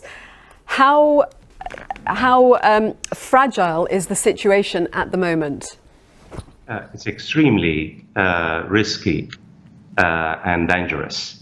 Both sides are locked in a cycle of escalation and counter-escalation. The entire region really is on edge. Even America's allies, where I am, Kuwait, Saudi Arabia, the United Arab Emirates, Bahrain, are extremely quiet. They were not consulted about the attacks. They're anxious about being in the line of fire. The question is not whether Iran will retaliate, but when and how. And the consensus in the region that this will be a multifaceted, very significant retaliations. The Iranians are talking about hitting American targets. Keep in mind, for your audience, where I am in Kuwait, you have many American military bases in Kuwait, in Bahrain, in Saudi Arabia, in Qatar. You have almost 60,000 American troops here, not to mention the ships and the naval armada. It's highly dangerous, and the preemptive move by President Trump did not take into account not only the unintended consequences, but also the determination of Iran and its allies in the region to retaliate. Seeing the number of people out on the streets of Tehran gives an indication as to the affection with which he was regarded in Iran. Tell us more about Qasem Soleimani and why he is such an enormous figure there. Joanna, we have not seen, almost millions of people, not just in the past few days, in many Iranian cities, in Iraq, in Lebanon. He is seen as an iconic symbol of resistance and martyrdom, an image he cultivated in the past 20 or 30 years. He was the architect of Iranian expansion in the region, in Iraq, in Lebanon, in Yemen, in Syria. He is seen in particular as a symbol of resistance to the Americans and the Israelis in particular. He was not just a military commander. He was also the second most powerful man in Iran. And many Iranians believe, even the ones who oppose the government, and I've spoken to many Iranians, they think that this was an attack against Iranian dignity, Iranian prestige and pride. And his killing, far from really weakening Iran, it has united Iranians. It has given the Iranian government space because it was under tremendous pressure inside as a result of the economic sanctions imposed by Trump. So the calculations that President Trump based on his decision to kill Soleimani were not only wrong, but I mean, terribly misguided. Americans are no longer safe in this part of the world. The potential for war has become much higher. Iran now is as strong as ever, and Iranian allies are bracing themselves for retaliations against the Americans. So, I mean, when the U.S. Secretary of State Pompeo says that Iraqis and Iranians are dancing in the streets in celebration of the killing of Soleimani, it's all wishful thinking, ideological nonsense. It tells you a great deal about the thinning out of the American decision-making process. President Trump, and with all humility, has surrounded himself with second and third raters, yes men. And that's why the mistakes and the blunders that President Trump seems to be getting himself into. Ayatollah Khamenei has been leading the prayers at this funeral procession in Tehran. He has been seen weeping at that ceremony. He, of course, is going to be the person who will be weighing up Iran's response. Do you believe war is inevitable? Can it be avoided? Of course it can be avoided, but you need adults in the room. Where are the adults in the room? Where is the role of the UK? Where is the European Union? Where are the European nations? They have become more passive. Donald Trump seems to have paralyzed the role of Europe, in particular the UK. You would expect the UK, being very close to the United States, to really voice some criticism, because it risks not only American interests, it risks Western interests and British interests. There are British forces in the region and British interests. And the gravity of the situation, I mean, remember, this was an assassination. I mean, you're talking about, regardless of what you think of Soleimani, I mean, he was a military commander. He was engaged in paramilitary activities. And yes, he helped the Iraqis to kill American soldiers after the American invasion and occupation of Iraq. But let's remind our audience that basically what were the Americans doing in Iraq in 2003, 2007? Who invited the Americans to Iraq? Did they have any legal cover? The ethical question that's involved, Soleimani was involved in the fight against ISIS from 2014 to 2017. He was in the same trenches as the international coalition fighting ISIS. I'm not defending Soleimani. Soleimani was a bad guy. But the reality is you cannot conduct foreign policy by assassination. And that's why Europe and the UK, I hope the UK, steps forward and plays a positive role given its close relation to the United States. So far, the adults in the room are nowhere to be seen, with the exception of tentative efforts by Oman and by the French president and by the Japanese, but without a concerted effort on the part of Europe to step in, to try to really help the two sides climb down from the trees. I fear that the chances of war in the Middle East are probably 55 or 60% at this particular moment, because the Iranians are going to retaliate. And we know that Trump had threatened to basically escalate his retaliation. And this is a recipe for miscalculation and a wider conflict in the region that not only impacts the region, but world peace and harmony as well. Fawaz Gerges, thank you very much for joining us. Thanks. For more on what Soleimani's death means for Tehran and the Middle East, we'll go to speak to Iran expert Soraya Lenny, who joins us now live. Thank you very much for your time. Can you just give us an idea just how significant this killing is? Well, absolutely. As we heard there, Qasem Soleimani was considered perhaps the second most powerful person in Iran. And let's not make any kind of mistake. He's not a militia leader. He's not some sort of shadowy figure. Qasem Soleimani is within a command structure, or was within a command structure. He was an Iranian state official and, of course, head of the Quds Force, which is the foreign wing of the Revolutionary Guard, under the direct command of the Supreme Leader's office. Killing an Iranian state figure is no small feat, and there are a lot of questions tonight about what the US end game is, what the goal is, and what is going to happen basically tomorrow. Because I don't think, if anyone can recall in modern US-Iran history, that there's really been this kind of, I suppose, strike on an official Iranian figure, not even since the 1979 revolution. And some of the language that's being used by leaders in Iran is that of harsh retaliation, revenge. How much pressure will Iran be under to formally retaliate, and what might that look like? Iranian leaders are already under immense pressure to retaliate. As you mentioned, there is language from the supreme leader, from basically all branches of the Iranian government. There is a call for revenge against the United States. This is seen as the death of diplomacy, if diplomacy even existed still after the US walked out of the International Nuclear Accord of 2015. Of course, with the election of Trump in 2018 and his pressure of his strategy of maximum pressure. The Iranian leadership's under severe pressure internally. Mourning has already started. We've seen scenes from Kerman, Qasem Soleimani's hometown. Thousands of people are already on the street. So it's really going to be a challenge within the country to let cool heads prevail. Iran is a rational state actor. However, given the immense pressure from hardline actors domestically, but perhaps also those abroad in groups like Hezbollah, for example, it's really going to have to walk a tightrope as to how it retaliates, and if it does indeed retaliate to this attack and death of Qasem Soleimani. This is an extreme escalation in terms of the relationship between Trump and Tehran. Presumably no one wants a full blown-out war.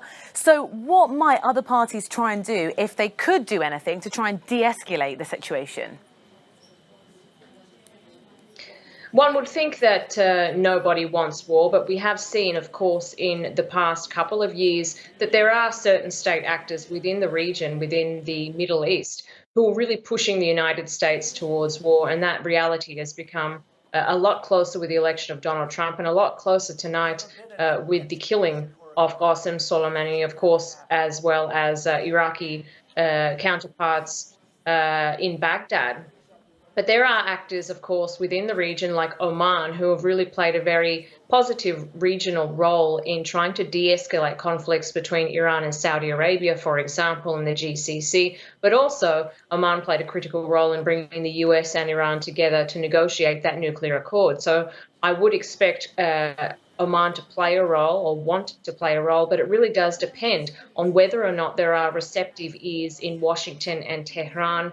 And given that Iran has really gambled on a nuclear accord that the US walked away from, and Trump has really eroded a lot of the critical capital that the reformists had to try diplomacy in Iran, I really don't see a lot of positive avenues left open to de-escalate this crisis right now.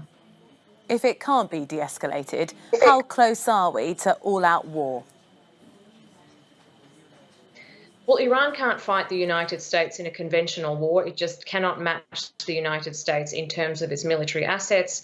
However, what it does well is asymmetrical warfare. Iran has spent many years, particularly since the 1979 revolution, building critical capital in the Middle East, in states like Lebanon, Syria, and Iraq, in places that the United States, no matter how much money, no matter what kind of fancy weapons it has, it just cannot build that critical capital on a ground level.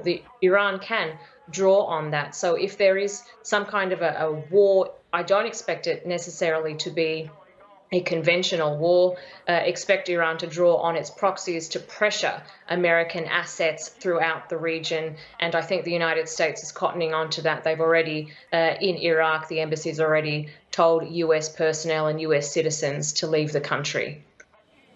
Thank you very much for your analysis, Soraya Leni, Iran expert. Appreciate your time. Well, Iran expert Soraya Leni joins me now from Melbourne. Thank you very much for speaking to us. We've seen that absolutely huge volume of people taking to the streets in Tehran.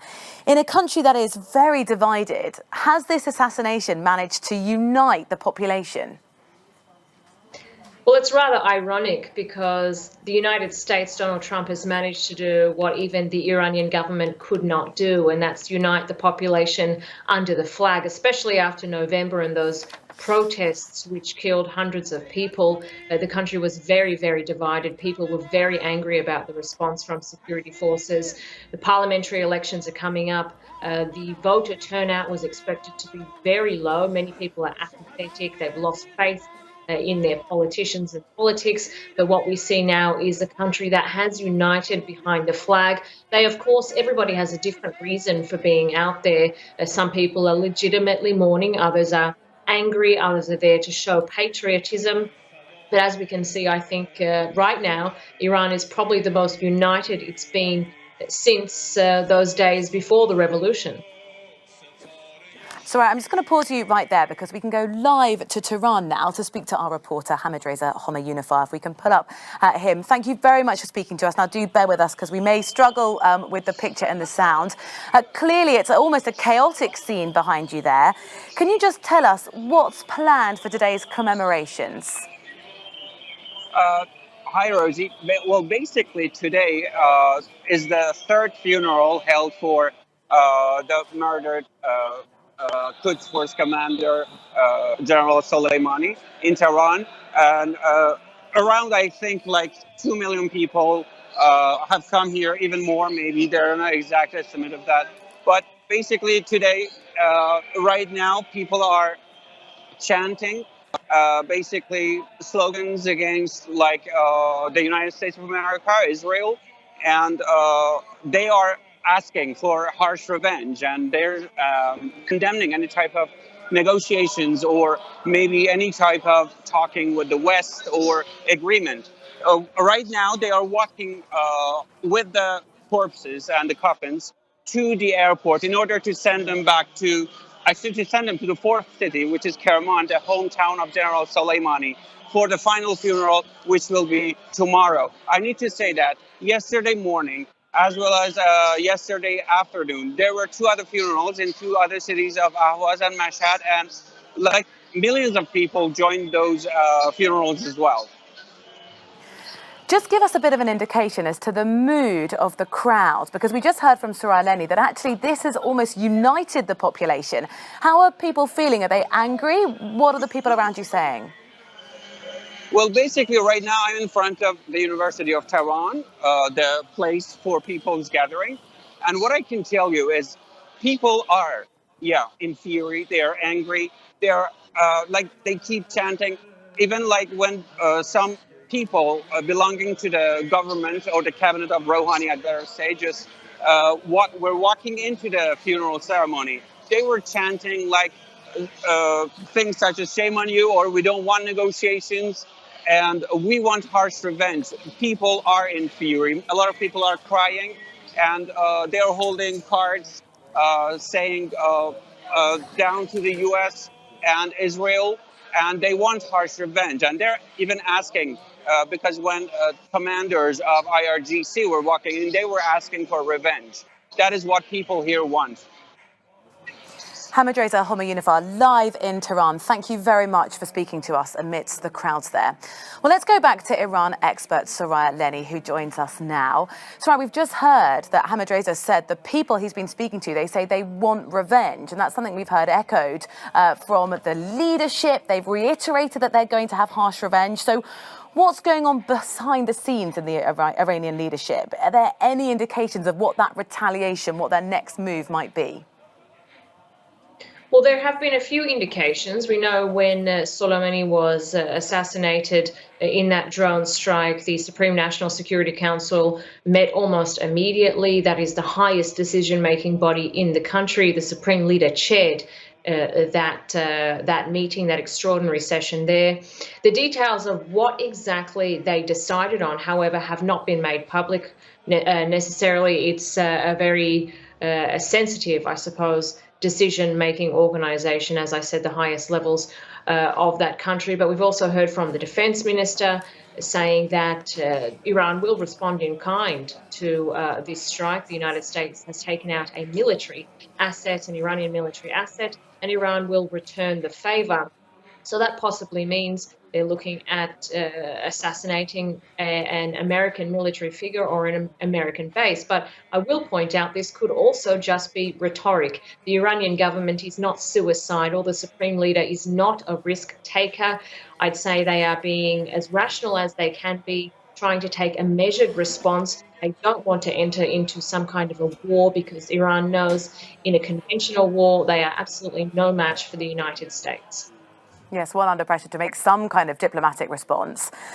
We heard from the leader of Hezbollah. They said that Friday's killing marks a new phase in history for the region. How might Hezbollah be involved in coordinating any kind of retaliation?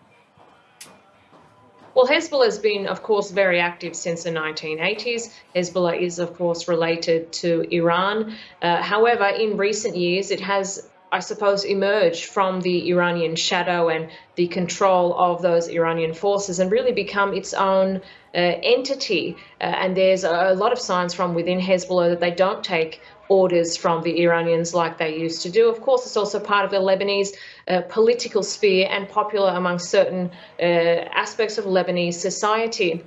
It's been very active, of course, in Syria. As we know, in the Syrian civil war, they're propping up the Assad regime. But Hezbollah can, of course, put a lot of pressure on the Israeli state. Hezbollah, of course, being a declared enemy of Israel. The Israelis have been clapping about this assassination of Soleimani. Certainly no friends of his. So I think Hezbollah can certainly put pressure on Israel through the usual sorts of sources, for example, in Golan Heights, rocket attacks and so on and so forth. But this really all assumes any of these sides want to escalate a conflict. And I don't think right now we've seen any sign from the Iranians or even Hezbollah that that's the case. This tax, it's 3% of the turnover in France, now applies to about 30 companies, French companies, Chinese, Japanese, but the majority of them are indeed American. And that's simply because of the fact that the tech giants, the dominating tech giants, are mostly American. Also, these American companies are very creative in the way they pay or actually not paying their taxes. And this is the reason why France wanted to impose a new tax, actually to benefit, so they benefit the French companies who are now, well, not really able to compete with the American companies. So France are unhappy, but how much power do they actually have to retaliate? Well, not a lot. Actually, trade negotiations are really done by the European Commission. Individual member states can't do anything. So when Bruno Le Maire, the French finance minister, says that he's going to retaliate, he probably hopes that he's able to convince his colleagues in Europe that there should be a European-wide tax. But then again, the current trend is actually that the international community is in favor of such a tax. Even Donald Trump himself, he agreed to cooperate with Macron to find some kind of international digital tax in August in Biarritz during the G7 summit in France. So this new quarrel between the United States and France just shows how complicated the relations between the European Union and the United States are right now. Well, the NATO Secretary General Jens Stoltenberg, he has called a special meeting today here at NATO HQ in Brussels with all of the 29 members, ambassadors in attendance to discuss how they go forward. Already, NATO has scaled back its operations, its training operations for Iraqi forces who are being trained in order to counter the so-called Islamic State group. It's going to really test NATO unity, however, because you see countries like Turkey, which is obviously a member of NATO, has much warmer relations with Iran than the rest of the NATO military alliance. Obviously, with the United States, the key member, which has conducted this airstrike, which killed Qasem Soleimani. So there is going to be a big discrepancy. They're going to have to try and find a way forward, and we can expect some tough meetings at NATO headquarters. Back in the EU, another very big issue for the new European High Representative for Foreign Affairs is, of course, working out a response to these developments as a result of Friday's airstrike. What has that been so far? That's right. So Joseph Borrell, who's the new foreign policy chief of the European Union, was on the phone with the Iranian Foreign Minister Javad Zarif over the weekend. He invited him to Brussels to try and discuss a way forward through this and said that the Iranians must try to de-escalate this. It's quite interesting. I think a lot of the European response has been directed towards the Iranians. They haven't been speaking too much yet directly to the Americans. Having said that, the British Prime Minister and the French President did speak to Donald Trump over the weekend. But they're trying to say to the Iranians not to respond, despite all of the harsh words coming from senior Iranian politicians and ministers, etc. Interestingly as well, we've seen countries like Denmark and Sweden pull their operations and troops out of Iraq immediately in the wake of this event. So there is going to have to be an attempt from the European Union, at least, to try and come together with some sort of unified response. But bearing in mind that really, when it comes to it, it's France, Germany and the United Kingdom who have the military power and who are signatories to that Iran nuclear deal, which was signed back in 2015. Well, talking about the deal, which now appears to be rendered totally redundant, two of the signatories, France and Germany, have they spoken out yet about their reaction? Yeah, they've called, Rosie, for a de-escalation. They want the Iranians to stay within the nuclear deal. But as you say, a lot of people around the world think that this deal, since Donald Trump pulled the United States out of it, that it was essentially dead in the water. They are still trying to keep Iran within it. That's what the press statements are saying, that they want Iran to remain within the nuclear deal, but the Iranian authorities have said that they will no longer abide by that. The issue now is how the Iranians respond to what's happened, whether they can, whether they move to execute the military threats that they perhaps are saying, and also if Donald Trump does decide to hit some of the cultural targets that he said he would, whether the European Union and European countries can follow him into that, bearing in mind that it is considered a war crime, Rosie. Well, Iran expert Soleimani Lenny joins me now from Melbourne. Thank you very much for speaking to us. We've seen that absolutely huge volume of people taking to the streets in Tehran. In a country that is very divided, has this assassination managed to unite the population? Well, it's rather ironic because the United States, Donald Trump, has managed to do what even the Iranian government could not do, and that's unite the population under the flag, especially after November and those protests which killed hundreds of people. The country was very, very divided. People were very angry about the response from security forces. The parliamentary elections are coming up. The voter turnout was expected to be very low. Many people are apathetic. They've lost faith in their politicians and politics. But what we see now is a country that has united behind the flag. They, of course, everybody has a different reason for being out there. Some people are legitimately mourning, others are angry, others are there to show patriotism. But as we can see, I think right now, Iran is probably the most united it's been since those days before the revolution. So I'm just going to pause you right there because we can go live to Tehran now to speak to our reporter, Hamid Reza Homayounifar, if we can pull up him. Thank you very much for speaking to us. Now, do bear with us because we may struggle with the picture and the sound. Clearly, it's almost a chaotic scene behind you there. Can you just tell us what's planned for today's commemorations? Hi, Rosie. Well, basically, today is the third funeral held for the murdered Quds Force Commander General Soleimani in Tehran, and around, I think, like 2 million people have come here, even more maybe. There are no exact estimate of that, but basically today, right now, people are chanting basically slogans against like the United States of America, Israel, and they are asking for harsh revenge, and they're condemning any type of negotiations or maybe any type of talking with the West or agreement. Right now, they are walking with the corpses and the coffins to the airport in order to send them back to actually to send him to the fourth city, which is Kerman, the hometown of General Soleimani, for the final funeral, which will be tomorrow. I need to say that yesterday morning, as well as yesterday afternoon, there were 2 other funerals in 2 other cities of Ahwaz and Mashhad, and like millions of people joined those funerals as well. Just give us a bit of an indication as to the mood of the crowd, because we just heard from Soleimani that actually this has almost united the population. How are people feeling? Are they angry? What are the people around you saying? Well, basically, right now I'm in front of the University of Tehran, the place for people's gathering. And what I can tell you is people are, in fury. They are angry. They are they keep chanting. Even like when some people belonging to the government or the cabinet of Rouhani, I'd better say, just were walking into the funeral ceremony. They were chanting like things such as "shame on you" or "we don't want negotiations" and "we want harsh revenge."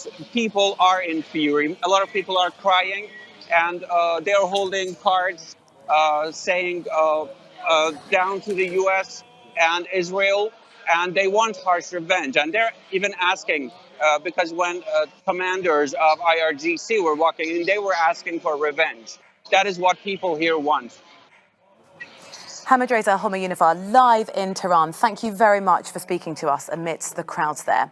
Well, let's go back to Iran expert Soraya Leni, who joins us now. Soraya, we've just heard that Hamidreza said the people he's been speaking to, they say they want revenge. And that's something we've heard echoed from the leadership. They've reiterated that they're going to have harsh revenge. So what's going on behind the scenes in the Iranian leadership? Are there any indications of what that retaliation, what their next move might be? Well, there have been a few indications. We know when Soleimani was assassinated in that drone strike, the Supreme National Security Council met almost immediately. That is the highest decision-making body in the country. The Supreme Leader chaired that meeting, that extraordinary session there. The details of what exactly they decided on, however, have not been made public necessarily. It's a very sensitive, I suppose, decision-making organisation, as I said, the highest levels of that country. But we've also heard from the defence minister saying that Iran will respond in kind to this strike. The United States has taken out a military asset, an Iranian military asset, and Iran will return the favour. So that possibly means they're looking at assassinating an American military figure or an American base. But I will point out this could also just be rhetoric. The Iranian government is not suicidal. The Supreme Leader is not a risk taker. I'd say they are being as rational as they can be, trying to take a measured response. They don't want to enter into some kind of a war because Iran knows in a conventional war they are absolutely no match for the United States. Yes, well under pressure to make some kind of diplomatic response. We heard from the leader of Hezbollah. They said that Friday's killing marks a new phase in history for the region. How might Hezbollah be involved in coordinating any kind of retaliation? Well, Hezbollah has been, of course, very active since the 1980s. Hezbollah is, of course, related to Iran. However, in recent years, it has, I suppose, emerged from the Iranian shadow and the control of those Iranian forces and really become its own entity. And there's a lot of signs from within Hezbollah that they don't take orders from the Iranians like they used to do. Of course, it's also part of the Lebanese political sphere and popular among certain aspects of Lebanese society. It's been very active, of course, in Syria. As we know, in the Syrian civil war, they're propping up the Assad regime. But Hezbollah can, of course, put a lot of pressure on the Israeli state. Hezbollah, of course, being a declared enemy of Israel. The Israelis have been clapping about this assassination of Soleimani. Certainly no friends of his. So I think Hezbollah can certainly put pressure on Israel through the usual sorts of sources, for example, in Golan Heights, rocket attacks and so on and so forth. But this really all assumes any of these sides want to escalate a conflict. And I don't think right now we've seen any sign from the Iranians or even Hezbollah that that's the case. The remains of the vehicle in which the Iranian general and the Iraqi militia leader were riding when the American missiles struck. Soleimani had just landed at Baghdad's airport, Al-Muhandis was on hand to welcome him. Both were killed instantly, along with at least 5 others. The deaths are a major setback for Iran, which loses its most powerful and most popular military commander and an important Iraqi ally. The reaction from Tehran came quickly. Supreme Leader Ayatollah Ali Khamenei ordered 3 days of mourning and issued a statement promising a, quote, strong revenge against the criminal killers of General Soleimani. At Friday prayers, worshippers chanted anti-American slogans and vowed revenge. How stupid can they be to do such a thing? Because in the Middle East, I think Iran is the factor of stability, and Qasem Soleimani was an influential factor in that stability. The entire nation of Iran, all the Islamic countries, we are all General Soleimani, and we will never let the U.S. do anything. This action, which U.S. officials have apparently taken responsibility for, you can be sure it was an amateur act. Iran will wake up and produce more Soleimanis, I assure you. In Iraq, some celebrated Soleimani's death. Many Iraqis disapprove of Iran's strong influence on the country's politics. But Iraq also has a large Shiite population that sees Iran as a friend. Above all, Iraqis fear being dragged into a U.S.-Iranian conflict. America and Iran should solve their problems outside Iraq. We don't want them to solve them inside Iraq because that doesn't serve our interests.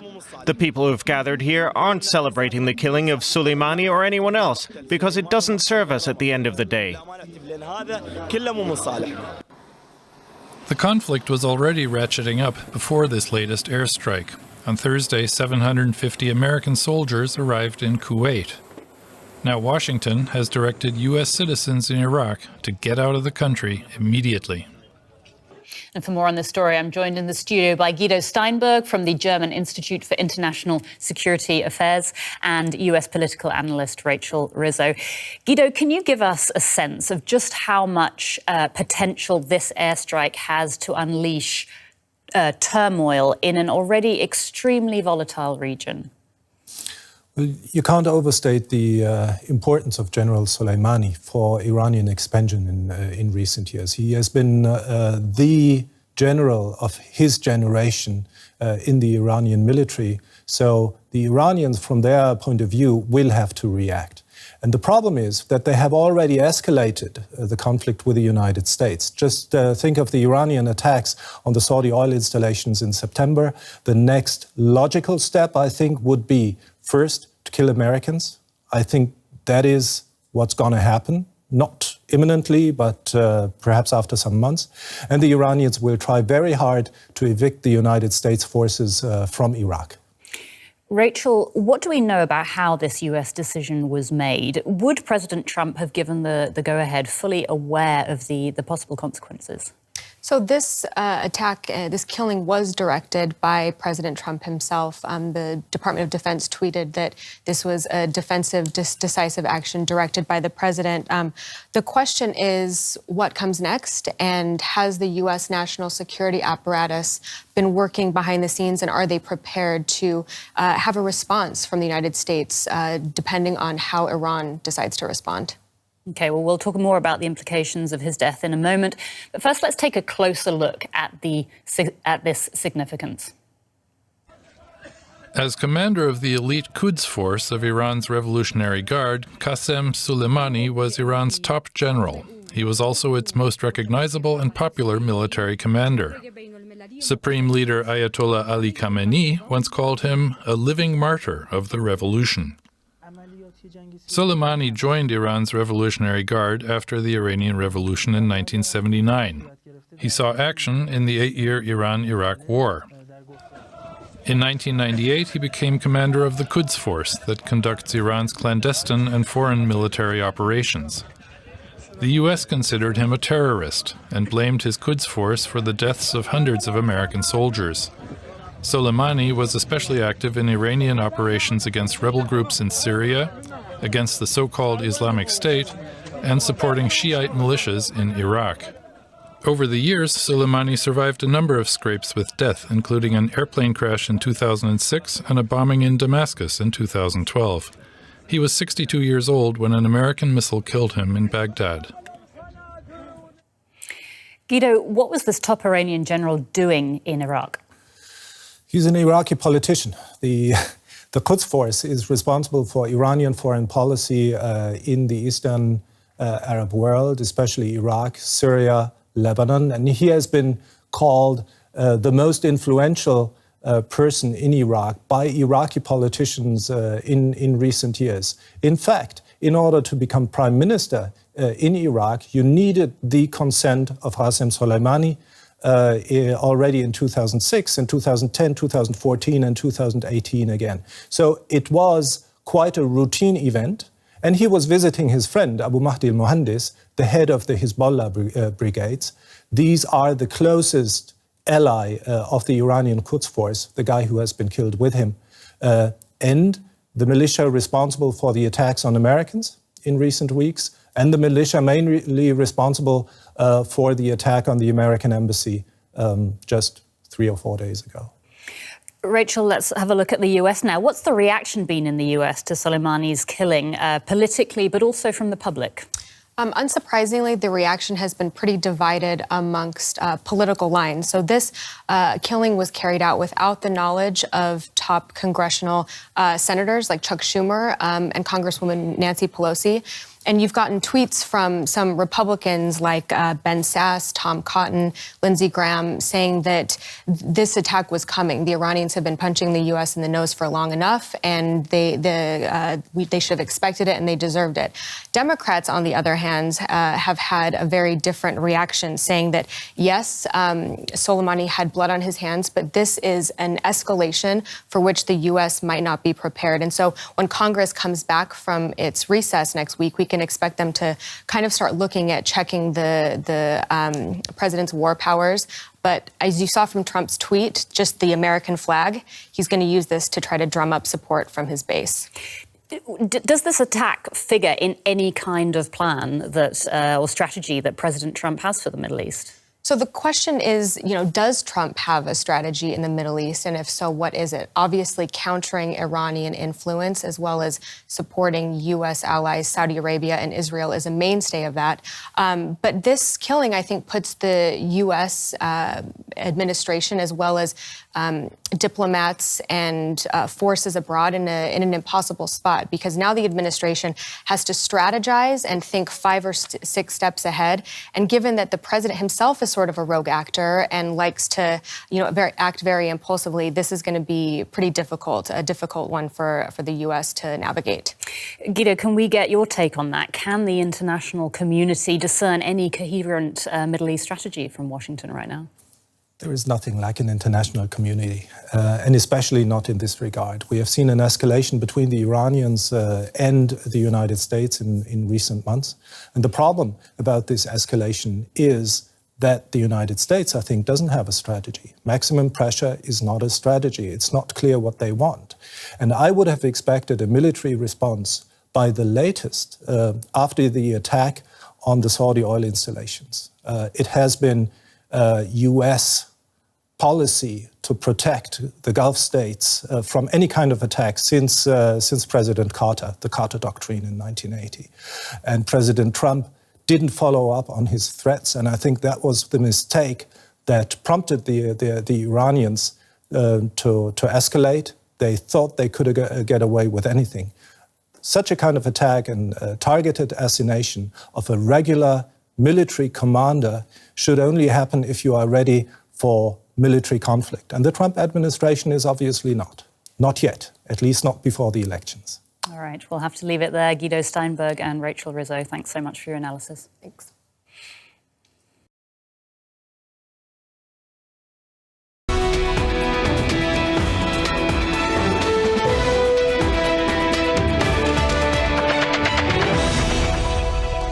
And hello again, everybody. I'm Rick Sanchez. Tonight, it seems the entire world is on edge as the United States has essentially taken out an Iranian official.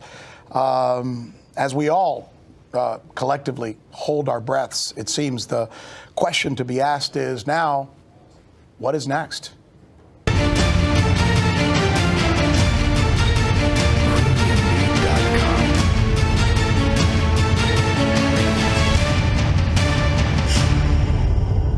As we begin this special report, what I want to do is take you around and introduce you to some of the folks who we are going to be hearing from today. Ron Paul, former U.S. Congressman, is going to be joining us via satellite. We also have Scott Ritter, weapons inspector, very much known for his expertise in this particular region, who's going to be joining us as well. You see on the screen there as well from Tehran live is Mohammed Marandi, the University of Tehran professor, who's going to give us his perspective. And here on the set, we have with us Christy I, our Boom Boss host, to tell us what's going on with the markets as a result of this. Michelle Greenstein, who is taking us through what the global reactions are from all over the world. And then Max Blumenthal, the editor of The Gray Zone, is joining us here as well, and Jim Jatras, who is a former State Department official. All right, let's get started with Mohammed Marandi. He's at the University of Tehran. He has been following this story very carefully, as all of his countrymen are. Professor Marandi, thank you, sir, for taking time to join us. Let's start with this. What I think is maybe the most important question to ask you, since it's what we have been hearing here. The U.S. position from the left, from the right, from the media, is that Qasem Soleimani was a terrorist, responsible for the deaths of hundreds and hundreds of Americans. How would you describe him?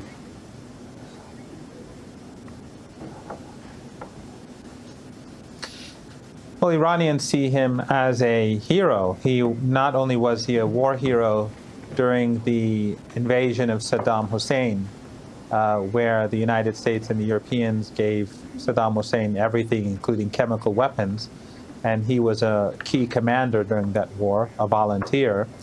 But also, after the United States began supporting extremist groups with the Saudis and Qatar and Turkey in Syria, and after tens of thousands of foreign fighters were brought into the country, in 2013, he began to get involved to prevent the capital, Damascus, from falling into the hands of ISIS and other such groups like Al-Qaeda. And they began to push these groups back there. And also in Iraq, when ISIS spilled over into that country, the Americans had destroyed Iraq because of the wars, the sanctions, and of course the invasion. It was a broken country, and there was no real resistance in the face of ISIS. So right when Baghdad, the capital, was about to fall, he went to the capital and personally took charge of the defense of the capital, and ISIS forces reached the outskirts of that city. So he and the Iraqi commander, who was also murdered by the Americans, Abu Mahdi al-Muhandis, they were the two key figures, or two of the key figures that saved Iraq and pushed ISIS back. Let me ask you. Iranians believe that if it wasn't for him, the capitals of Iraq and Syria would have been held. Let me ask you a question. Let me ask you a second question that we're hearing here in the United States. Earlier today, Secretary of State Mike Pompeo came out and essentially said that the only reason we did this was to avert an imminent attack against the United States by your country. Although when he was asked to be specific, he had no specifics. What's your reaction to that?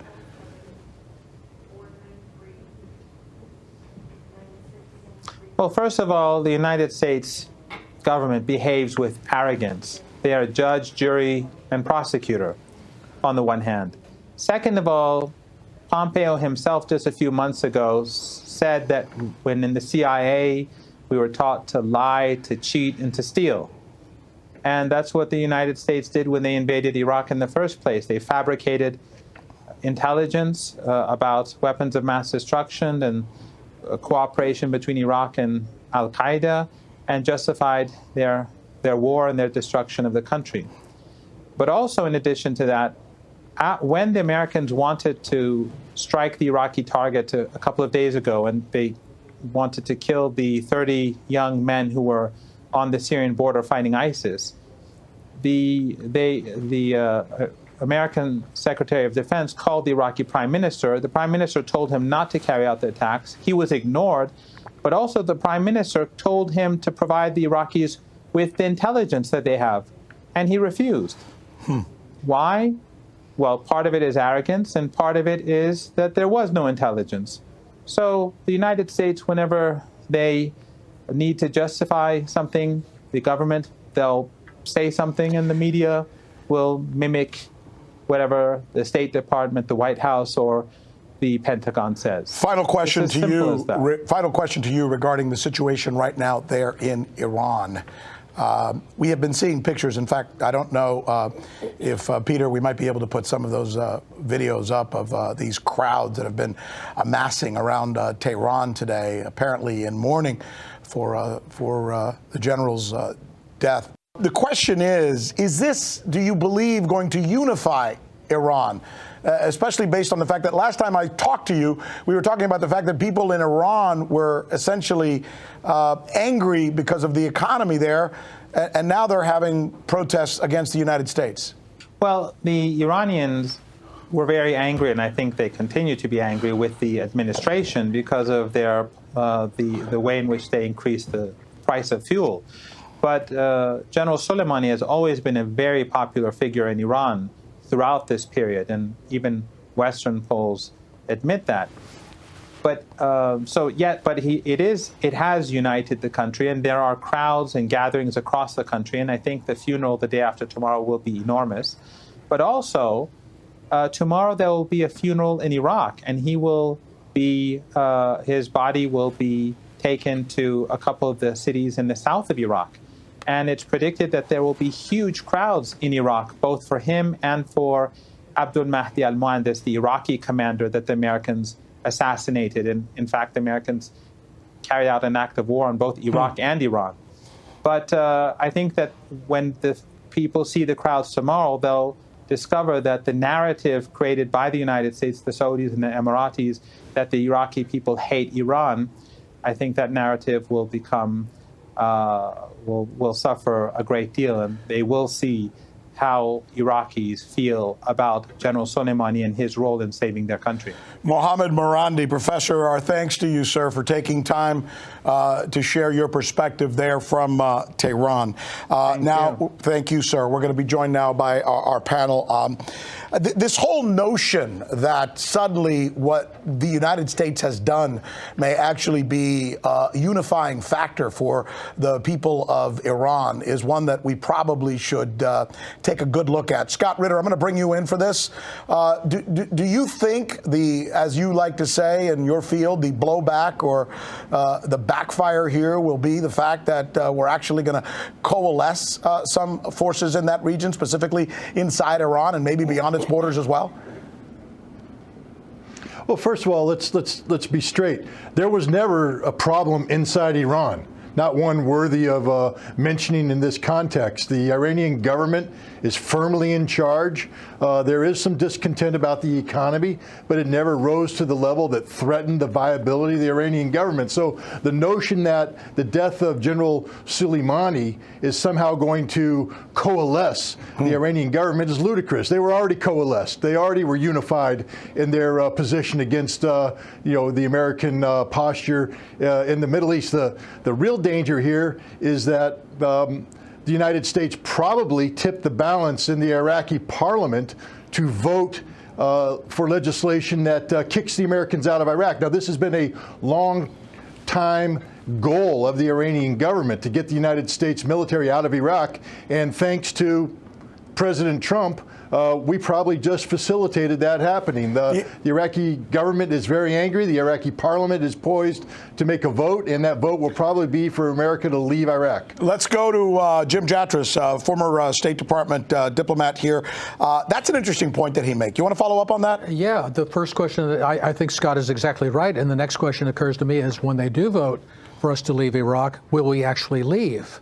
Or will we insist on staying in? Basically, it would be a resumed occupation role without even the fig leaf. of having the permission of the host government to have our forces there. I was listening to on some of the other, standard networks where congressmen were being asked about this, and they were giving a kind of, that sort of remains to be seen whether we would actually leave if they vote us out. Let's talk about what this actually was. Few people are actually using the word, but I think some are. An assassination, a hit. Is this our new foreign policy?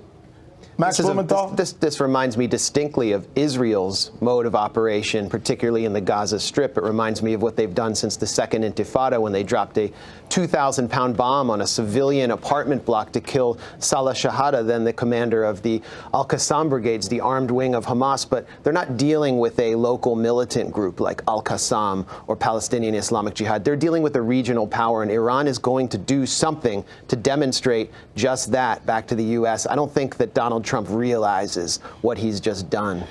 Michelle Greenstein, you've been working on the reaction that we're seeing from all over the world. What is the reaction from some of the big countries, Russia, China, different countries all over the world, Middle East? The international reaction is pretty much what you'd expect. We have Iranian Foreign Minister Javad Zarif calling this an act of international terrorism and also an extremely dangerous and foolish escalation. We also have the Supreme Leader of Iran, Ali Khamenei, warning that this is going to result in severe revenge from the Iranian side. Now, let's talk about the Iraqi reaction, because after all this happened on Iraqi soil, we have the Prime Minister Adel Abdul Mahdi saying that this might spark a devastating war, which I would say is pretty significant because, of course, we're talking about a post-2003 Iraqi administration. Now, in terms of the broader global community, we have both the Chinese and Russian foreign ministries warning not to increase tensions, saying that all parties should exercise restraint. But let's also talk about the Israeli reaction, because we also had Prime Minister Benjamin Netanyahu, who actually spoke with U.S. Secretary of State Mike Pompeo just hours before the assassination,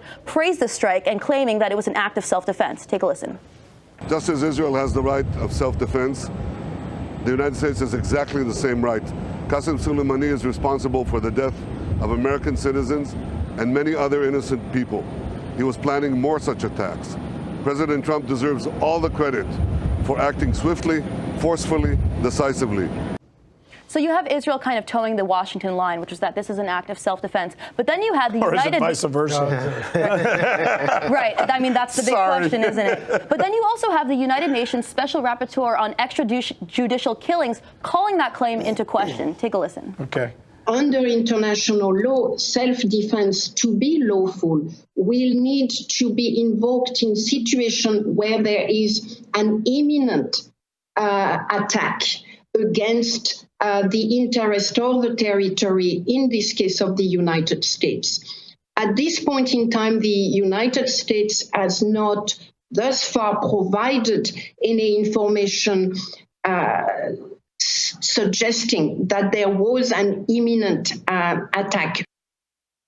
Now, there's just one more reaction, if you want to call it, that I want to take a look at, and that's of the major U.S. weapons contractors. We had companies like Raytheon, Lockheed Martin, Northrop Grumman, all seeing their stock, interestingly enough, take a rise after this assassination. That's interesting. In fact, let's do this. Let's bring in Christy I.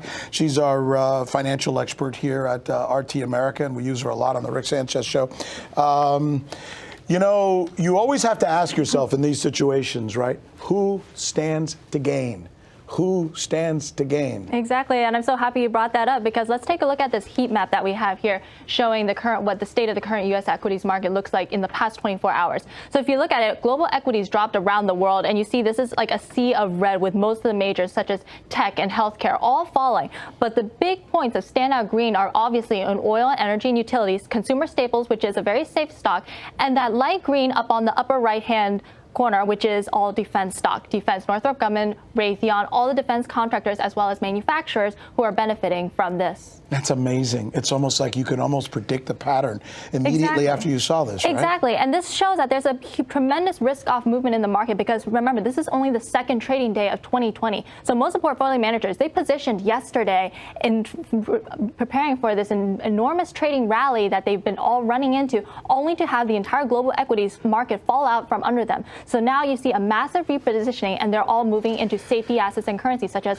the Swiss franc, the Japanese yen, the Hong Kong dollar, as well as cryptocurrencies, which are all up over 5 and 10% today. Scott Ritter, Max Blumenthal, you guys write and think about this all the time. What are you thinking when you see suddenly people are becoming multimillionaires overnight as a result of this? Max, why don't you get started, then we'll go to Scott.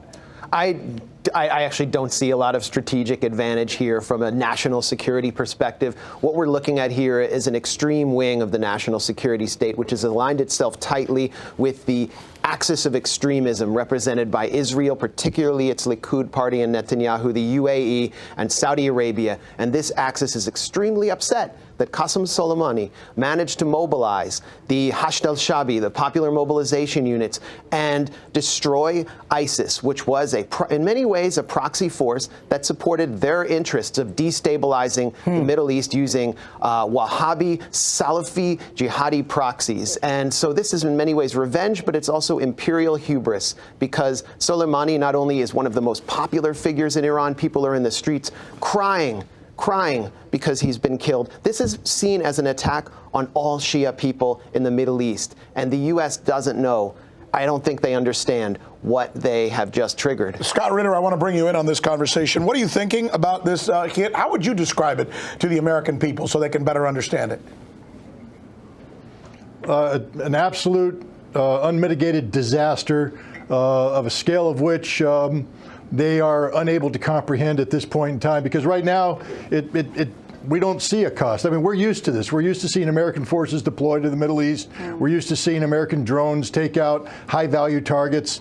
But what we've never done is felt the price, is paid the consequences. And you know, the other thing is we have everybody standing by for an immediate attack. That isn't going to happen. The Iranians are far smarter than this. The last thing they want is a toe-to-toe fight. This is going to be a long, drawn-out strategic defeat of the United States in the Middle East, beginning in Iraq, going into Syria, and we're going to see a retrograde of American power and influence in the region like we haven't ever seen before. It's a defeat of enormous proportions, and there will be economic consequences, geopolitical consequences, and this is probably the least thought out military action undertaken by an American president in modern history. Could this thing lead to war, and if it does, do we win? Jim Jatras. In terms of inflicting a lot of damage on the Iranians, yes, of course we could win in that sense. Will we achieve any strategic objectives?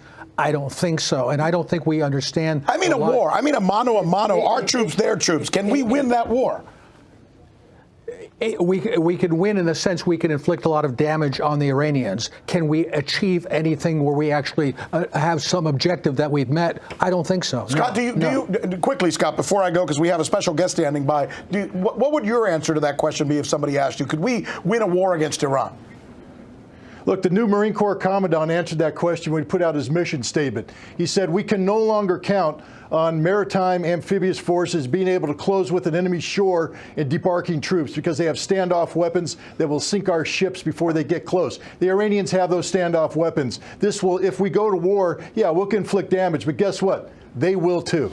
Joining us now, the president of the Ron Paul Institute and the Liberty Institute, none other than Ron Paul himself. The congressman is good enough to join us on this day on a subject that's certainly near and dear to his heart. Congressman, your son, Rand Paul, today has been screaming as loud as he possibly can about this being an unconstitutional act on the part of the White House. What say you? What's new? A lot of that's been going on for a long time. I would say that our foreign policy's been based on unconstitutionality, especially since World War II. How about 1953 when we sent our CIA in to start all this mess in Iran? So no, it's unmitigated. It's horrible. They don't care, and it's very bipartisan, and it's very much motivated by money in the military-industrial complex. So it's a mess. But this is a conclusion that should surprise surprise no one. I'm working on the assumption that our country is totally financially bankrupt, morally bankrupt, and that our empire is shrinking. And I think this is another sign that we're losing credibility.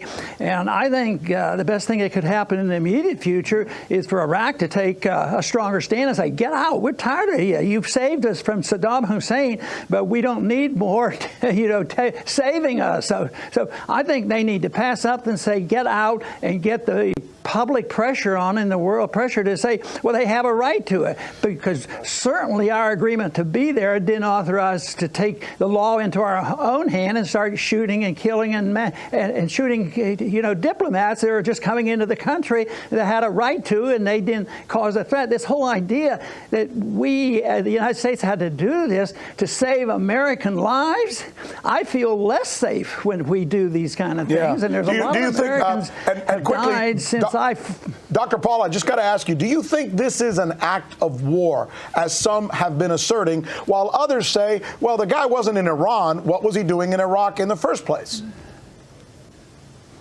Well, I guess you have to worry about semantics about war. Yeah, it's a war. You can have a cyber war. You can have all kinds of wars. But we've been warring with Iran for a long, long time. But is it World War II with the tanks rolling in? No, I don't think so. But there's going to be a lot of people suffering.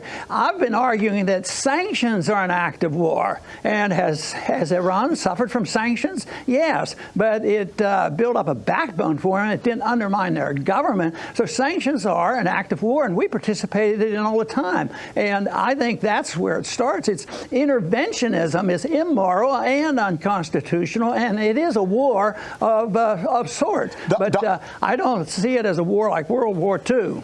Dr. Ron Paul, as usual, thanks, sir, for taking time to share your perspective on this with us today.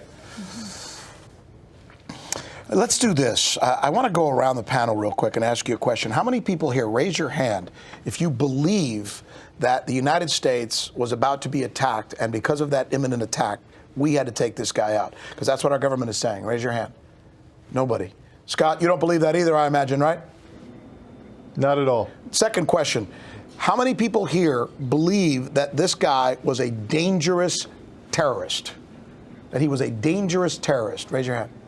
A dangerous terrorist, because that's the other thing that we're being told. No? Scott, was he a dangerous terrorist? No, he was an effective combatant.